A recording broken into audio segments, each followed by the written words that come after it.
Vamos falar sobre direitos trabalhistas? Hoje aqui na CBN eu recebo o Dr. Jaison de Souza, um dos coordenadores da Comissão de Direito do Trabalho da OAB Subseção de Blumenau.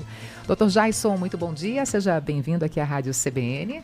Bom dia, Denise, obrigado pela oportunidade. Bom dia, ouvintes, é sempre muito bom estar aqui. Mais próximo do microfone, para a gente poder ter uma melhor qualidade também no seu áudio, Dr. Jaison, um assunto muito importante, muito necessário para a nossa conversa aqui na Rádio CBN. Quais são as mudanças mais recentes da legislação trabalhista, Dr. Jaison?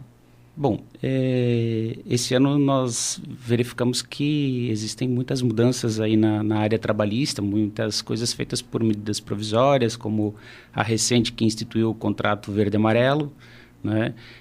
Tem outras atualizações também, como a previsão da carteira de trabalho digital, dentre outras tantas mudanças pontuais, né? A respeito do contrato verde e amarelo, é uma tentativa, sim, do nosso governo de viabilizar a contratação de pessoas jovens, entre 18 e 29 anos, né? Então, seria uma forma de, na ideia do governo, aumentar a contratação dessas pessoas.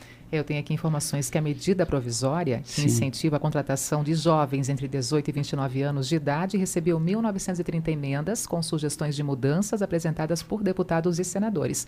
A MP altera a lei trabalhista e também faz parte do programa Verde e Amarelo do governo federal, com foco na redução do desemprego entre 2020 e 2022. Mas o tema é polêmico, enquanto os governistas dizem que se trata de tentativa de amenizar os efeitos da atual recessão, a oposição denuncia a precarização das relações de trabalho, afirmando que é menos direitos e mais empregos.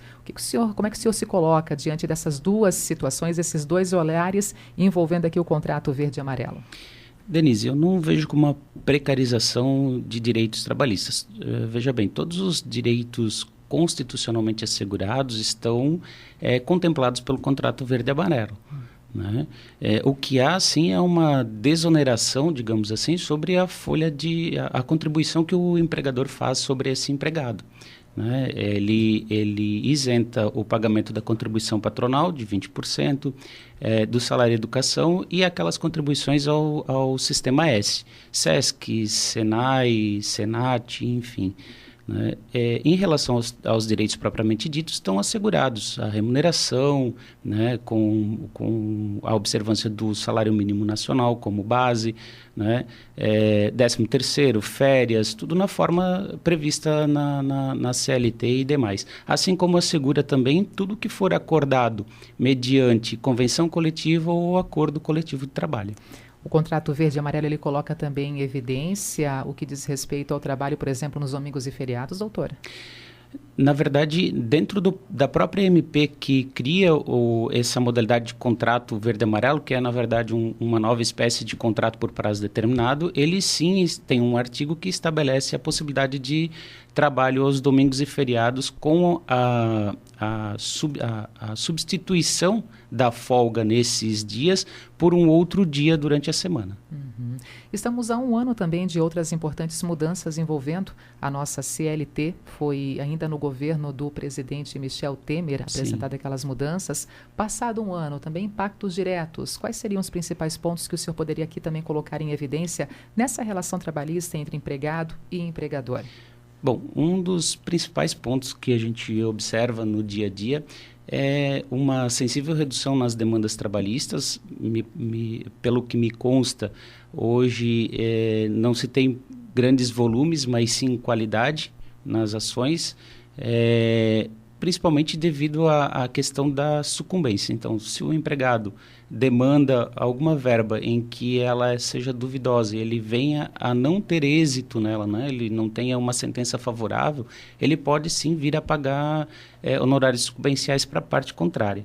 Então, isso impactou sim no ajuizamento de ações temerárias, né? Então, por isso eu digo que se tem mais qualidade nas ações trabalhistas do que quantidade. Existia má-fé, doutor, na sua opinião, antes? Até porque, assim, nós já ouvimos de tantos trabalhadores que, às vezes, até para o senhor falar agora em nome da classe, né, de advogados, sim, muitos trabalhadores que, às vezes, não tinham nem ideia do que tudo estava sendo cobrado, e o advogado ia lá insistir um pouquinho mais, vamos tentar isso e aquilo, porque, de repente, se der certo, conseguimos. Caso contrário, foi pelo menos tentado. E agora a gente tem que pensar duas vezes nessa segunda tentativa ou terceira, se realmente tem consistência, tem embasamento do que está sendo evidenciado.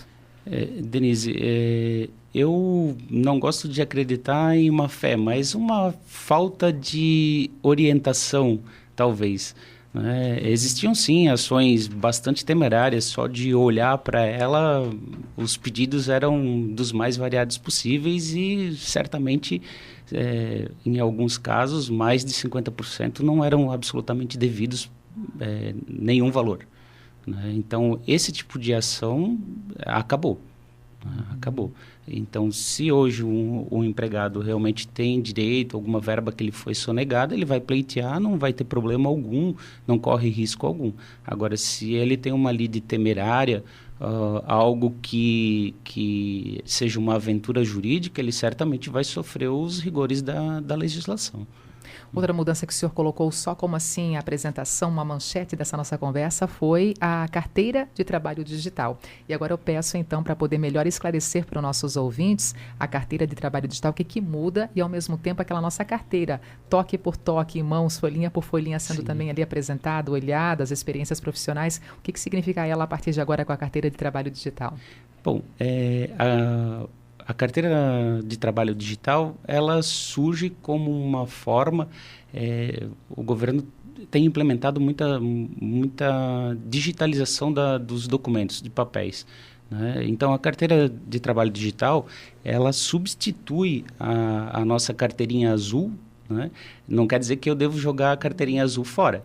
Né? Ela substitui na questão de prestar as informações. Como é que ocorre? Esse não é mais um sistema de carteira digital. Essa carteira digital, ela busca as informações nas empresas que já estão utilizando o e-social, ela colhe as informações de lá. Aquelas informações obrigatórias do contrato de trabalho. Remuneração, a admissão, demissão, tudo isso deveria constar naquela carteira física e vai constar da carteira digital. Né? Outra coisa que alterou em relação à carteira digital foi o prazo para anotação. Antes, no modelo físico, a previsão é de que o empregador fizesse em até 48 horas o registro do empregado. Hoje houve uma ampliação com a carteira digital, ele tem até 5 dias para fazer essa alteração essa anotação, e a partir de efetuada esse registro, tem 48 horas para disponibilizar para o empregado. Não que ele vai imprimir uma folha e vai dar para o empregado, mas as informações vão estar em até 48 horas disponíveis para o empregado consultar. Eu vejo como uma facilidade de fiscalização, se realmente o contrato de trabalho está anotado, se estão anotadas corretamente remuneração, férias, enfim, outras anotações obrigatórias da carteira de trabalho, porque torna público, né? O empregado tem o fácil acesso ali, né? Antes o empregador precisaria pedir para o empregado trazer a carteira para que ele fizesse essas anotações. Muitas empresas já adotavam um sistema eletrônico e apenas imprimiam uma folhinha. Né? Aí surge a dúvida, posso só entregar a folhinha ou ainda tem que fazer a anotação na carteira física? Né? Perdeu a folhinha que a empresa apresentou, como é que eu faço? Enfim, então a carteira de trabalho digital tem por objetivo resolver essas questões. Né? Fica tudo em meio virtual registrado e colhe essas informações que são prestadas lá no e-social pela empresa. E com essas informações online, Dr. Jason de Souza, que é o coordenador da Comissão de Direito do Trabalho da OAB Subseção Blumenau, com essas informações online, segurança, sigilo das informações, acesso às informações somente para quem e por quem?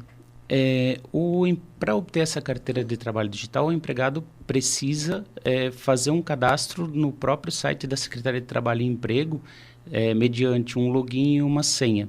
E daí, com base nesse login e senha, ele vai ter à disposição essas informações. Então, fica restrito a ele, me parece, segundo o que a legislação prevê.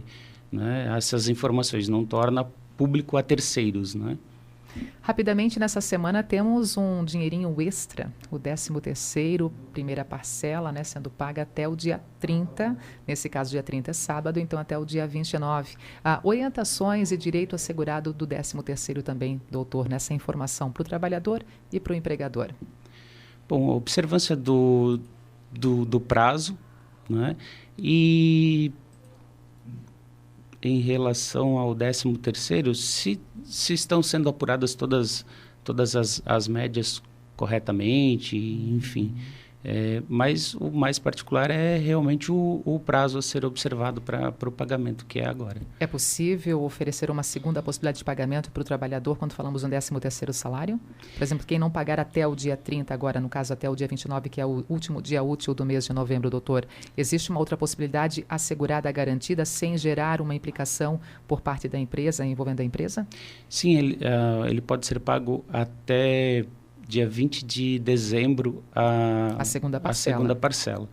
Né? Uhum. Agora me fugiu A gente vai buscar essa informação oficial depois, até para poder, a título de orientar, né, os nossos ouvintes sobre a questão do 13º salário. Rapidamente, doutor, aproveitando a sua presença aqui conosco também na Rádio CBN, vamos falar um pouquinho sobre as ações da Comissão do Direito do Trabalho aqui na nossa cidade, envolvendo a nossa OAB, subseção Blumenau. Como é que é esse trabalho de vocês e também de que forma que ela está representada hoje dentro da OAB? Bom, a Comissão de Direito do Trabalho, ela reúne-se primeiramente nas segundas, quartas-feiras de cada mês, uma reunião mensal, em princípio. A gente busca debater os temas atuais aí do direito, questões práticas, né? Tentar promover alguns eventos. Nós tivemos recentemente, coordenada pelo coordenador Dr. Salésio, um mini evento sobre o PJE Calc, que é um pedido da CNJ para que seja utilizado para a apuração dos créditos trabalhistas em ação trabalhista. Enfim, a gente debate bastante entre os participantes ali as questões pontuais do dia a dia. E aí, no caso, representando trabalhadores e empregadores. Sim, dentro dessa lei trabalhista, exatamente. Né? A legislação. Na comissão nós temos 2 coordenadores. Eu representando a parte patronal, digamos assim, a parte empresarial do direito do trabalho, e o Dr. Salésio representando a parte dos empregados. Né? E nesse debate nós acabamos enriquecendo o conteúdo de todos, aprimorando o aprendizado de todos. Tá certo. Doutor Jaison, alguma coisa mais para poder finalizar essa conversa hoje na Rádio CBN?